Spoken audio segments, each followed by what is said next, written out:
आपण जमिनीमध्ये काळ्या जमिनीमध्ये पेरतो म्हणा पेरतो आणि जर ज्या वेळेस त्याला पेरतो त्याला पाणी देतो, त्याच्या आजूबाजूला असलेल्या जी झाडं झुडपं आहेत जेव्हा ते कापून टाकतो आणि चांगल्या रीतीनं त्या झाडाला वाढ देण्यासाठी खत पाणी लावतो आपण, त्यावेळेस ते मोहरीचा दाना मोठं झाड बनतं म्हणा हलवलं.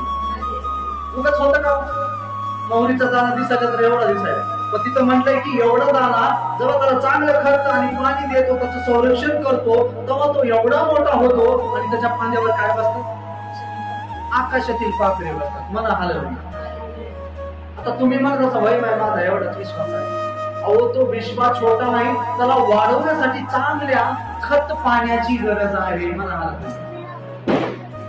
बीज एवढंच आहे ते दिसत नाही हालेलुया, पण जर तुम्ही ते चांगल्या जमिनीमध्ये तुमच्या मानवी जीवनामध्ये मानवी हृदयामध्ये चांगल्या रीतीने जर पेरलं म्हणा पेरलं तर ते एवढं वाढत आणि त्या पाणीवर एवढे पशु पक्षी बसतील. म्हणजे ज्या दिवशी तुम्ही पवित्र आत्म्याचा आदर करायला शिकतात, पवित्र आत्म्याने भरून जीवन जगायला शिकतात, तर लोक तुमच्या जीवनाला बघून आश्चर्यचकित होतात आणि लोक तुमच्या मागे लागतील की माझ्यासाठी प्रार्थना. मोहरीचा दाना बीज